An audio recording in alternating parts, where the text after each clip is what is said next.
The world is turned upside down for a pillar of the community, former prosecutor Curtis Lovelace, on trial for the second time for the murder of his first wife.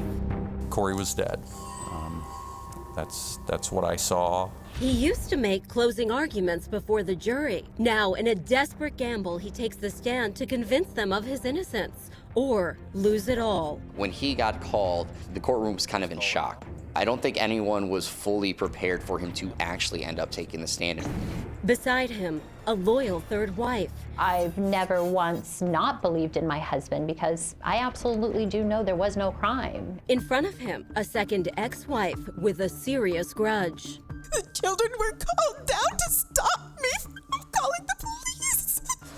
And in the grave, his first wife, whose death is a matter of debate between the experts. It's clear that she's a victim of homicide and that she was suffocated. Who killed Cory Lovelace? There was nothing at the scene to suggest that she had been suffocated. This prosecutor's jaw-dropping claim?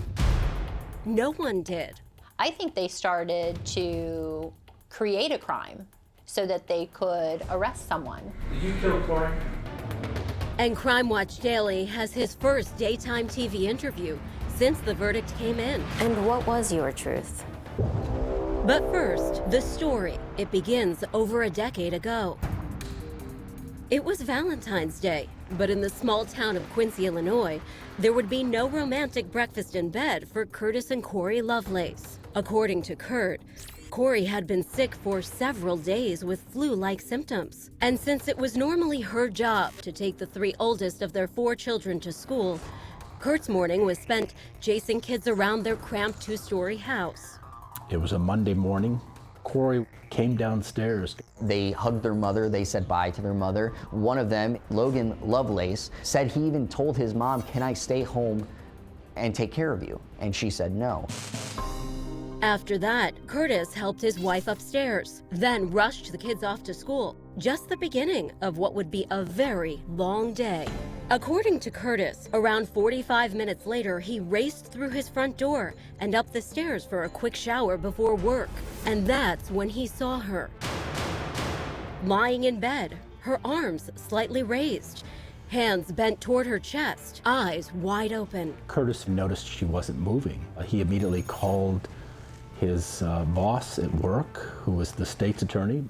Before long, first responders were at the house confirming the worst.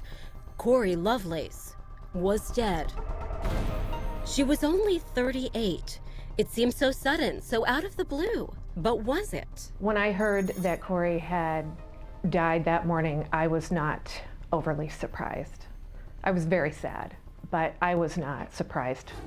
Cory was, by almost all accounts, a daily drinker, an illness she had carried for years, if not decades. The last time I saw her was about 6 months before she died, and she did not look well at all. She was drinking heavily. Her face was very puffy. She was very thin. She was not well. When officers investigate the scene, they even find a half-empty vodka tonic on her nightstand. And when hospital pathologist Jessica Bauman examines Cory later that day, she finds a body broken down and a possible cause of death. She had a condition called steatosis of the liver. Her liver had enlarged twice the size of a normal liver. And it was caused because of alcoholism. And this is a condition that can cause sudden death. But there was one little thing that Dr. Bowman couldn't ignore. There was a mark on her lip right here on the front, and then there was also a mark on the inside of the lip. The pathologist who did the autopsy requested the detectives investigate that. She had seen similar marks before in suffocation cases. It correlated with what someone would do if they pushed pressure down on someone's mouth and applied that pressure long enough to obviously suffocate her. One expert would later speculate such a crime could be carried out with a pillow.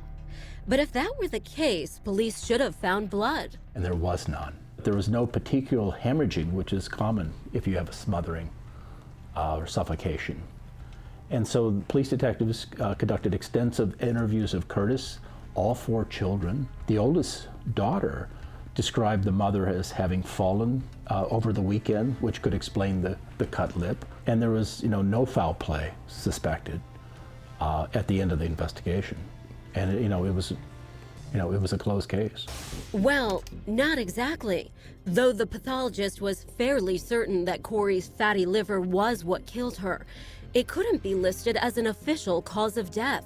There was no exact cause that could be pointed to. When you have a stroke, for instance, you have evidence of a blood clot that would cause someone to die.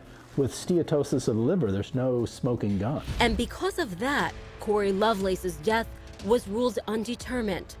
Case closed, but door left open.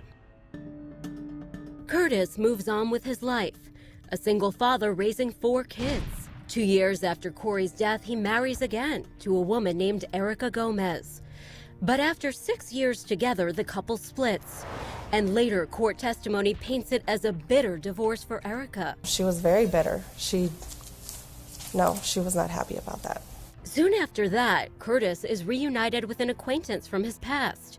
She becomes his 3rd and present wife. My husband and I went to school together. He was my high school homecoming date.